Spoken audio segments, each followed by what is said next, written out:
Okay, let's start with an image. Picture Arugan Bay. You know, that perfect curve of sand on Sri Lanka's southeast coast. World-class surfing right off the Indian Ocean. Consistent swells. Exactly. It's famous for it, really. But when you start to look a bit closer, well, that image gets a lot more complicated. It's definitely more than just beaches and waves. It really is. It's kind of become this flashpoint. You've got local livelihoods, global tourism, geopolitical stuff, ancient traditions. All bumping up against each other in this one small place. A real microcosm, like you said. Yeah, exactly. A microcosm of these huge global challenges, but, focused right there in this beautiful kind of remote spot. So today we're doing a deep dive into Arugam Bay, or as it's known locally, Arugam Kuta. Right. We want to explore its foundations, its surf culture, which is vibrant but also contested, and that conflict between fishing heritage and the tourist economy. And crucially, those recent security issues, the ones that popped up in October 2024, putting the town under a bit of an international spotlight. It really shows how fragile things can be, doesn't it? It does. We're talking about an old settlement, part of the Batacaloa territory historically. It's way out east, 320 kilometers from Colombo, in the dry zone. And now it's dealing with these massive 21st century pressures. Exactly. And just for a bit of texture, the name, Arugam Kuta. In Tamil, it literally means Bay of Synodon Dactylon. They, like a type of grass. Yeah, basically Bermuda grass. It kind of roots the place, doesn't it? It does. So let's start there with the basics, the geography, the community. We're talking 6 degrees, 5100 north, 81 degrees, 50 east. Right. And it's important to distinguish it from Patuvil, the nearby town. Okay, how so? They seem close on the map. They are close, about 4 kilometers apart.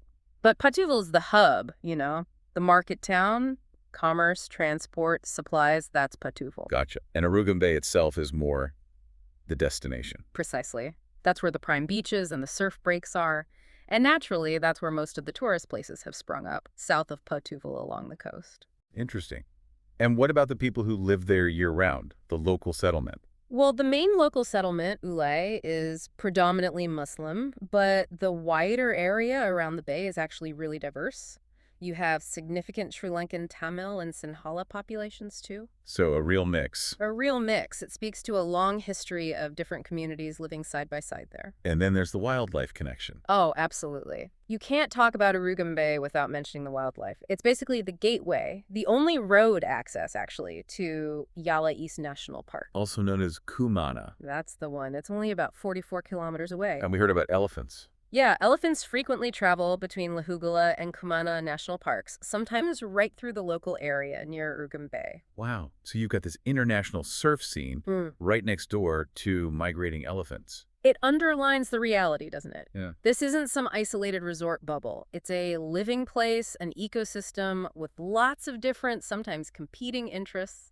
Fishing communities, tourism developers. And elephants. And elephants, yeah. That idea of competing interests, competing claims on the land, that leads us right into the economic story, doesn't it? The clash between fishing and tourism.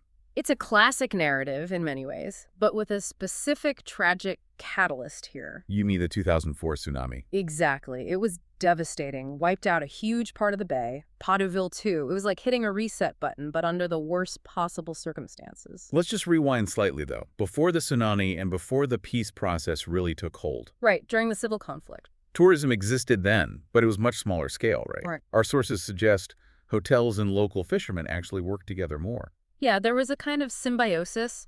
Hotels would buy the catch directly from the fishermen. It was lower key, maybe a more balanced relationship. So what changed? Peace. Peace brought stability, and stability brought investment. Big investment focused on tourism. And suddenly, that old balance was gone. How so? Well, the demands changed. The focus shifted to the tourist experience, the view. Suddenly, traditional fishing practices. They became an inconvenience. An inconvenience, like the smell of drying fish. Exactly. Hotel owners started complaining about the smell, about the fishing huts, the nets on the beach. Things that were just part of local life suddenly became problems blocking the ocean view. So it became aesthetics versus livelihood? Pretty much. Foreign investment challenging local tradition. But the really sharp point of conflict came after the tsunami, the land issue. Okay, what happened there? After the devastation, the fishing communities were officially told they couldn't rebuild in certain coastal areas. Why not? The official reason given was safety, protecting them from future tsunamis. That sounds reasonable on the surface. It does. But Well, the sources strongly suggest or allege that this ban was pushed by the hotel industry, which was rapidly expanding and wanted that prime coastal land.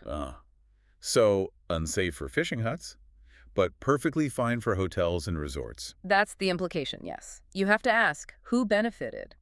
It looks like a choice was made, maybe implicitly favoring the tourist dollars, the foreign currency, over established local livelihoods. That must have created some serious tension, a real erosion of trust. Absolutely. It fundamentally shifted the character of the bay, prioritizing one economy over another. And that priority, the tourism economy, it all comes back to the waves, doesn't it? The surfing.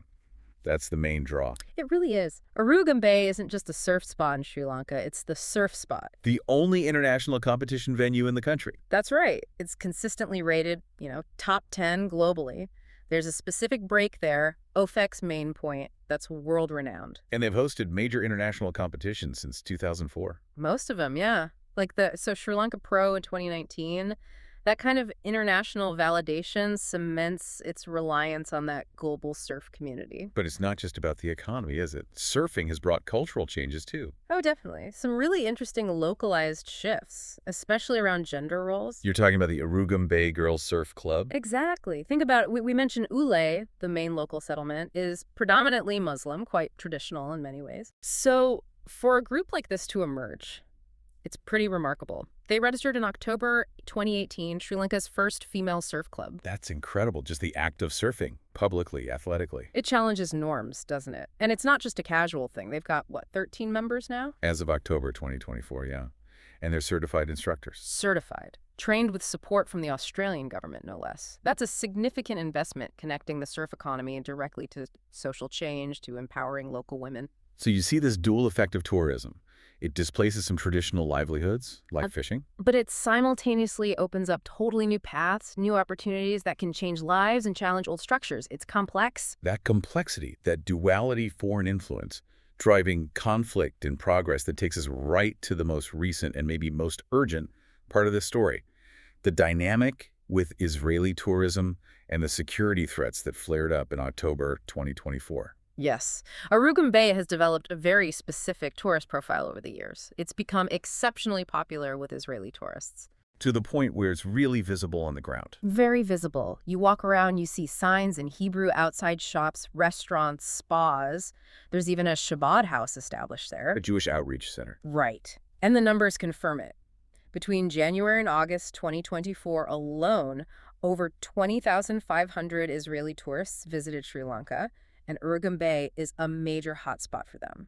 But that strong, visible connection makes it vulnerable, doesn't it, when global events happen? Acutely vulnerable, and that's exactly what we saw happen around October 23rd, 2024. Things escalated very quickly. What triggered it? Our sources point to calls circulating on social media, calls to boycott Israeli-linked businesses in Arugam Bay. Why? What was the stated reason? Reportedly, it stemmed from anger within parts of the local Muslim community regarding Israel's conflicts in Gaza and with Hezbollah, a global conflict sparking local reaction. And the authorities responded? Immediately. Police presence was significantly stepped up. Troops were deployed, patrols increased, especially near the Shabbat house, after they got wind of a potential threat against Israeli tourists. Wow. So, local social media chatter, fueled by a distant war, leads directly to soldiers on the streets in Arugam Bay. It shows how interconnected things are, and the international reaction was just as swift. Israel's National Security Council put out a very serious warning. Telling Israelis to leave. Leave immediately, avoid large gatherings, blunt and urgent. The impact of a warning like that on a small town, totally reliant on tourism. It's massive, catastrophic, potentially.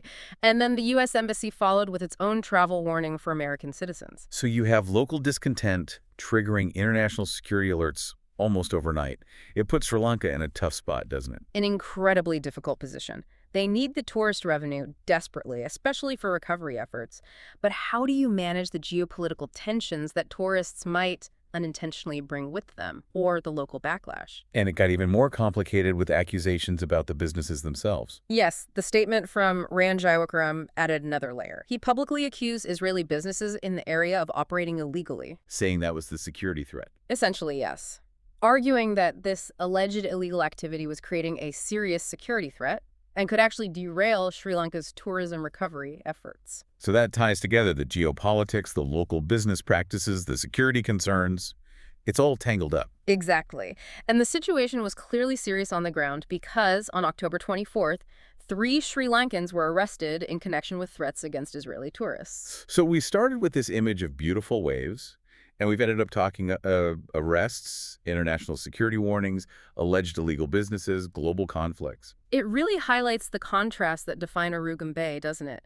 Stunning natural beauty, deep history in the Batticaloa territory, diverse communities coexisting. But constantly tested by economic fights between fishing and tourism, and now by this immediate geopolitical fallout. The place relies so heavily on the outside world coming in, yet that very identity global surf hub, hotspot for certain international groups, makes it incredibly sensitive to these external shocks. So the question we want to leave you, the listener, with is about the future, about sustainability maybe. Right. Arugam Bay's recovery, like much of Sri Lanka's, seems tied to tourism. But how can a small town, small nation, guarantee stability for tourists when their very presence can sometimes import global conflicts, sparking local tensions and even accusations about the economy itself? Can Arugam Bay navigate this? Can it remain this top-tier surf destination without constantly being exposed to the world's flashpoints? That's the challenge rolling in with every wave, and that's where we'll leave our deep dive for today.